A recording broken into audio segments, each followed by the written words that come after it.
వైడ్గా 193 కంట్రీస్ అక్కడికి వచ్చాయి. అంటే హైదరాబాద్ గురించి 193 కంట్రీస్ తెలుసు. సపోజ్ వాళ్ళు అక్కడ ఇన్వెస్ట్ చేయాలనుకోండి, వన్స్ అక్కడ జరిగింది అని ఒక గుర్తింపు ఉంది దానికి. ఇప్పుడు అలా ఇన్వెస్ట్ చేస్తారనమాట. సపోజ్ మీ ఇంటి పక్కన పెట్టారనుకోండి, అక్కడ ఎందుకు వస్తారండి? అప్పుడు అలాంటి సిచ్యువేషన్ ఎక్సీడ్ అయితే అక్కడ ఏదన్నా కంపెనీ 100 కోట్లు ఇన్వెస్ట్ చేయడానికి వస్తుంది. ఇలాంటి గొడవల్లో మీకు తెలుసా 600 crores of investment last 1 year లో హైదరాబాద్ నుంచి 600 crores ఆఫ్ ఇన్వెస్ట్మెంట్ చెన్నై వెళ్ళింది. Only because of this. అంటే ఇలాంటి టైట్ సిచ్యువేషన్స్ ఉన్న దగ్గర ఎందుకు ఇన్వెస్ట్ చేస్తున్నారు? Okay, very good. ఫస్ట్ వచ్చిన ఇద్దరు స్పీకర్స్ ఏమన్నారంటే డిగ్రీలు వస్తున్నాయి, ఇంజనీరింగ్ డిగ్రీలు వస్తున్నాయి, ఫీజు రింబర్స్మెంట్లు వస్తున్నాయి, అన్ని బాగున్నాయి. కానీ ఇవన్నీ అయిన తర్వాత రేపు మేము మా కాళ్ల మీద నిలబడాలంటే ఉద్యోగ అవకాశాలు ఉండాలా, పరిశ్రమలు ఉండాలా. దాని గురించి సాయి కృష్ణ కూడా మాట్లాడుతున్నాడు. ఇటువంటి కార్యక్రమాలు జరిగితే పరిశ్రమలు రావాలి. ఇప్పుడు ఈ పరిశ్రమలు మన రాష్ట్రం నుంచి పారిపోతున్నాయి అంటున్నారు. ఓకే, ఒకళ్ళిద్దరు ఏమంటున్నారంటే పర్లేదు, ఉద్యోగాలు లేకుంటే ఏముంది, మేమే బిజినెస్ పెట్టుకుంటాం అంటున్నారు. No problem. కానీ బిజినెస్ పెట్టుకున్నా కూడా 1 in 10 విల్ సక్సీడ్. అంటే 10 మంది వ్యాపారం మొదలు పెడితే ఒక్కడు సక్సీడ్ అవుతాడు, మిగిలిన 9 మూసేస్తారు. పెద్ద సంస్థలు వ్యవస్థలు వస్తే టాటాసో, బిర్లాసో, హ్యూలెట్ ప్యాకర్డో, మైక్రోసాఫ్టో, గూగుల్లో వీళ్ళు వచ్చి పెడితే ఖచ్చితంగా ఆ ఉద్యోగాలు మాత్రం సృష్టిస్తారు. కాబట్టి పెద్ద పరిశ్రమలు రావాలా, ఉద్యోగాలు ఉండాలా. అందరూ నేనే కాలేజ్ పెడతా అంటే టీచర్లు ఎవరు ఉంటారు? కాబట్టి ఒక కాలేజ్ వస్తే టీచర్లకు కూడా, లెక్చరర్స్ కు, ప్రొఫెసర్స్ కు అందరికీ ఉద్యోగాలు వస్తాయి. కాబట్టి పరిశ్రమలు అనేది ఖచ్చితంగా రావాలి. లేకుంటే నిరుద్యోగ సమస్య ఉంటుంది. ప్రతి సంవత్సరం మన రాష్ట్రంలో 15 లక్షల మంది యూత్, ఇందాకనన్నట్లు మన రాష్ట్ర జనాభా 8 కోట్లు అయితే 15 లక్షల మంది మీలాంటి యూత్ కొత్తగా ఉద్యోగాన్వేషణలోకి వస్తూ ఉంటారు. దాంట్లో 6 లక్షల మందికి ఖచ్చితంగా ఉద్యోగాలు దొరుకుతున్నాయి, 9 లక్షల మందికి దొరకడం లేదు. దాంట్లో మళ్ళీ ఆల్మోస్ట్ సగం మంది డిగ్రీ, డిప్లొమాలు ఉన్న వాళ్ళు. దానికి ఎన్నో కారణాలు ఉండొచ్చు. టాలెంట్ ఉన్న వాళ్ళకి దొరకచ్చు, ఉన్న వాళ్ళకి దొరకపోవచ్చు. కానీ ఫైనలీ సాయి కృష్ణ చెప్పినట్లు ఇన్వెస్ట్మెంట్స్ అనేది మన రాష్ట్రానికి రావాలి, మన రాష్ట్రం అభివృద్ధి చెందాలి. పరిశ్రమలు ఉంటే పరిశ్రమల్లోనే ఉద్యోగాలు చేస్తాము. ఇంత చక్కగా మాట్లాడినందుకు యువపదం తరఫున ఒక సర్టిఫికేట్ అండ్ సీడీ ఇస్తున్నాను, ఒక స్పీకర్ ట్రాఫీ కూడా ఇస్తున్నాను. ఇప్పటి వరకు నేను యువపదం ప్లాట్ఫామ్ మీద ఒక 300 స్పీకర్స్ ని చూశాను. టాప్ 5% స్పీకర్స్ లో ఉంటాడు మీ సాయి కృష్ణ. నెక్స్ట్ స్పీకర్ ఎం మల్లికార్జున్. లక్షల కోట్ల సంవత్సరాల చరిత్ర ఉన్న ఈ భారతదేశం ప్రస్తుతం యువత ఉంది. దాదాపు 150 కోట్ల మంది ఉన్న ఈ భారతదేశంలో 30% మంది యువత ఉన్నారు. ఆ 30% మందిలో ఓటు ఎంతమంది వేస్తున్నారా అంటే 8 to 12%. మిగతా 28% కావచ్చు, 30% కావచ్చు. ఏం చేస్తున్నారా అంటే మన అమ్మ నాన్నలు మనం కని పెంచి ఉదయాన్నే బ్యాగులు చదివించేసి, మనం ఇప్పుడు దాకా మన ఫ్రెండ్స్ మాట్లాడారు, ఇప్పటి వరకు చాలా ప్రోగ్రాములు చేశాం. పెద్ద పెద్ద ప్రోగ్రాములు, పెద్ద పెద్ద మహనీయులు స్పీచ్లు ఇస్తుంటారు. యువత దేశాన్ని భవిష్యత్తు తీర్చిదిద్దుతుంది. ఈ దేశం యొక్క భవిష్యత్తు భారతదేశం యువతలోనే ఉంది. ఈ దేశం రూపురేఖలు మార్చాలంటే యువతకే సాధ్యం అని చాలా చాలా పెద్దవాళ్ళు అంటారు. ఇప్పుడు మనకు ప్రెసెంట్ ఈ గ్రౌండ్ లో దాదాపు ఒక 2000 మంది. ఈ గ్రౌండ్ లో యువకోణం అనే ఒక కార్యక్రమం జరుగుతుంది. ఈ యువకోణం అనే కార్యక్రమంలో మన కాలేజ్ స్టూడెంట్స్ కావచ్చు, మన పక్కన ఉన్నటువంటి పెద్దవాళ్ళు కావచ్చు, చాలా మంచి మాటలు చెప్తుంటారు. ఈ మంచి మాటలు ఎవరైతే మన మనసు మీద చేసుకొని ఆలోచించి చెప్పండి. ఈ కాలేజ్ గేట్ దాటిన తర్వాత ఈ జరిగిన విషయం గురించి మన బయట వాళ్ళతో కావచ్చు, మన ఫ్రెండ్స్ తో కావచ్చు, గేట్ దాటి ఎవరైనా చర్చిస్తారా? 100%, 20% కూడా ఆలోచించరు. ఎందుకంటే మన భారతదేశంలో యువత అటువంటిది. మన అమ్మానాళ్ళు ఉదయాన్నే బ్యాగులు చదివించేసి కాలేజీని పంపించేస్తారు. కాలేజీ పంపించే సోమవారం వస్తాం, సోమవారం నుంచి శుక్రవారం కాలేజీకి వస్తాం, శనివారం ఒక టెంపుల్ చూసుకుంటాం, ఆదివారం ఒక సినిమా అయిపోతాం, వారం అయిపోతుంది, 4 వారాలు గడిస్తే ఒక నెల అయిపోతుంది, 12 నెలలు కలిసి ఒక సంవత్సరం అయిపోతుంది. అట్లాగే బీటెక్, ఎంటెక్, పిహెచ్డీలు ఏవో చేసి ఒక ఉద్యోగం సంపాదిస్తాం.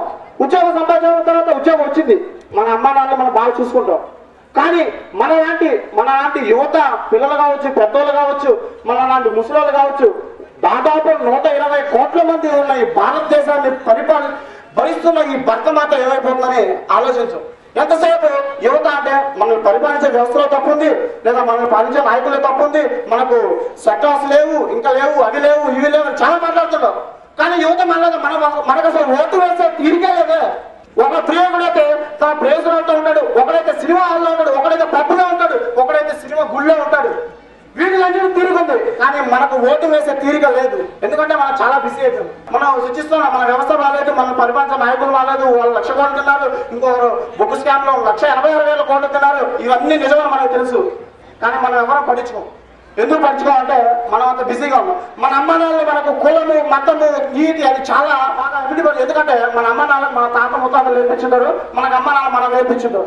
మనకు తెలియదు, మనం ఒక రాయిని చూసి దండం పెట్టేస్తాం. కానీ దేవుడా నిజమా అవన్నీ మనకు అనవసరం. ఎందుకంటే మన అమ్మ నాన్న చెప్పారు నువ్వు ఈ మతం. ఆఖరికి సిగ్గుచేటి ఏంటంటే మన పాఠ్య పుస్తకాల్లో వందే మాత్రం తీసేశారు. కానీ వీటి గురించి ఎక్కడ చర్చ జరగదు. ఎందుకు జరగదంటే మనం అటువంటి స్థితిలో ఉన్నాం. స్వామి వివేకానంద అన్నారు 100 మంది యువకులను కానిస్తే సంవత్సరం రోజుల్లో భారతదేశ రూపురేఖలు మార్చేస్తా అన్నారు. కానీ ఆ 100 మందిలో మీరు ఒక్కరు కూడా లేరు. ఎందుకంటే మన 100 మంది ఒక్కరు కూడా లేరు. ఎందుకంటే మన చదువులతో కావచ్చు, మన తల్లిదండ్రులతో కావచ్చు, మన ఇంట్లో నుంచి ఫోర్స్ వస్తుంది, ఇంకో పక్క నుంచి ఫోర్స్ వస్తుంది, ఇంకో పక్క నుంచి చాలా చాలా చాలా చాలా ఫోర్స్ వస్తుంది. కానీ 100 మంది యువకులను ఇస్తే భారతదేశం రూపురేఖలు మార్చేస్తా ఉన్నాడు వివేకానంద. కానీ వివేకానంద మాటలు ఎక్కడ రావు. ఎప్పుడు వస్తాయంటే మన భారతదేశం ఫ్రీడమ్ ఫైటర్స్ అంటే ఫస్ట్ చేంజ్ ఎవరిలో రావాలంటే మనలో రావాలి. 120 కోట్ల మంది నాలో చేంజ్ వస్తుందని అనుకుంటే మీ చేంజ్ అయితే ఆటోమేటిక్గా 120 కోట్ల మంది చేంజ్ అవుతారు. అనుకుంటే 30% యువతను ఒక్కరికే ఓటేస్తే మనల్ని అవినీతి లేని రాజ్యాన్ని పరిపాలించుకునే శక్తి మనకుంది. అవినీతి లేని నాయకుడిని మనం ఎంచుకునే శక్తి మనకుంది. ఫస్ట్ మార్పు యువతలో రావాలి. ఇలాంటి యువకులు కావచ్చు, మన దేశం, మన గీతం, మన యువత, మన దేశంలో చాలా ప్రయోగాలు జరిగినా కూడా మనలో మార్పు రావాలి. మనలో మార్పు వస్తే ఆటోమేటిక్గా ఈ వ్యవస్థలో మార్పు వస్తుంది. ఎప్పుడో ఇలా కూర్చొని ఒక మైక్ ఎక్కించి ఒక స్టేజ్ పైకి ఎక్కి ఒకరు మాట్లాడుతున్న వారికి ఇంకోటి డిబేట్ లాగా, గ్రూప్ డిస్కషన్ లాగా ఒకరు మాట్లాడుతున్న దానికి వ్యతిరేకం ఇలా టైం వేస్ట్ ఉపయోగం లేదు. ఈ యువపదం పెట్టిన కార్యక్రమాన్ని అడిగేది ఏంటంటే సూటిగా అందాలను అడుగుతున్నాడు. ఈ యువపదం మార్గం ఈ దేశం మొత్తం, ఈ రాష్ట్రం మొత్తం పెట్టిన ఇది ఇంకో సంవత్సరం తర్వాత, ఇంకో 6 నెలల తర్వాత ఇదే స్థానానికి వచ్చారండి. మీరు ఈ పెట్టిన ప్రోగ్రాం ఎంతమందిని మార్చింది, ఎంతవరకు మార్పు వచ్చిందని ప్రశ్నిస్తున్నాం. అంతే, ఎంతవరకు మార్పు వచ్చిందో అది ఆలోచించండి.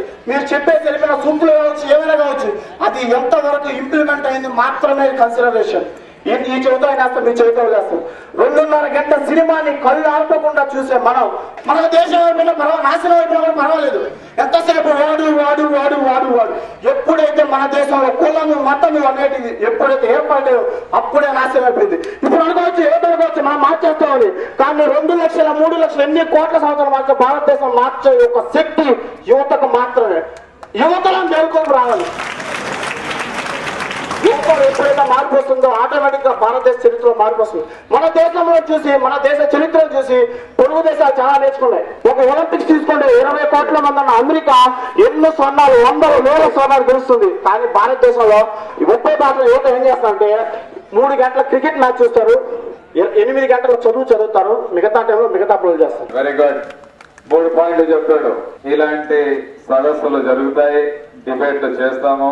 ఆ తర్వాత మనం వెళ్ళిన తర్వాత దీని సంగతి మర్చిపోతాం, దీని గురించి ఏం యాక్షన్ తీసుకోము అంటాడు. రెండోది, యూత్ తలుచుకుంటే చేయలేనిది ఏమీ లేదు అంటాడు. అలాంటి 1% కోసం వాళ్ళు ట్రై చేస్తున్నారు. We have to be proud for that. ఆ 1% కోసం వాళ్ళు ట్రై చేస్తున్నారు. వాళ్ళు ఎన్ని కోట్లు వీటి కోసం ఎంత ఖర్చు పెట్టి చెట్టుని ఏర్లు తీయకుండా సగం చెట్టు నరికేస్తే మళ్ళీ చెట్టు ఆటోమేటిక్ వస్తుందా లేదా? ఒప్పుకుంటాం లేదా? వస్తుంది కదా.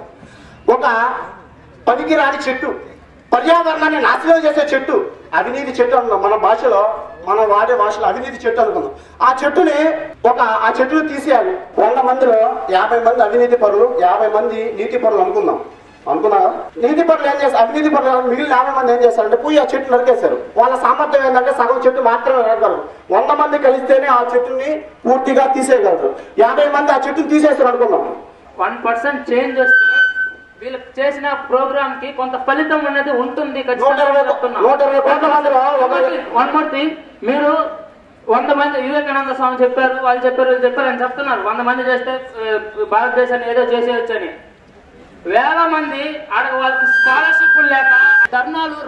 ఈ దేశం మీద ప్రేమ ఎక్స్క్యూజ్ మీ 1 మినిట్ అన్న.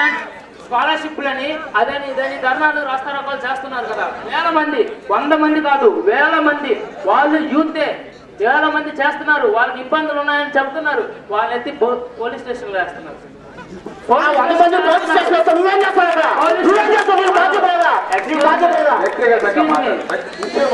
నేను చెప్పేది మరి నువ్వేం చేసావు? నేను వ్యక్తిగతంగా మాట్లాడండి. That is not the correct answer. That is not the correct answer. Issue మాట్లాడండి. వాట్ ఐఎమ్ సేయింగ్ ఇస్, మీరు 100 మంది అంటున్నారు, 100 మంది ఉంటే భారతదేశాన్ని ఏదో చేయొచ్చు అంటున్నారు. నేను వేల మంది ఆడ ధర్నాలని రాస్తారాలని they are fighting for their problems. So what they are doing? అక్కడ 100 మంది 1000 మంది ధర్నాలు, అక్కడ పార్టిసిపేట్ చేసే 1000 మందికి ధర్నా ఎందుకు జరుగుతుందో సగం మంది తెలియదు. సగం మంది ఫస్ట్ కాన్సెప్ట్ అని, మిగిలిన సగం మంది ఏం చేస్తారంటే కొంతమంది ఆ సగం మందిలో 20% మంది నన్ను టీవీలో చూపిస్తారని చెప్పి స్టేజ్కి చాలా మంది చూసా 70% అవినీతి పనులు, 20% మంచి వాళ్ళు ఏమైపోతారు, కలిసిపోతారు. చూసా, అది భారతదేశ సమాజం.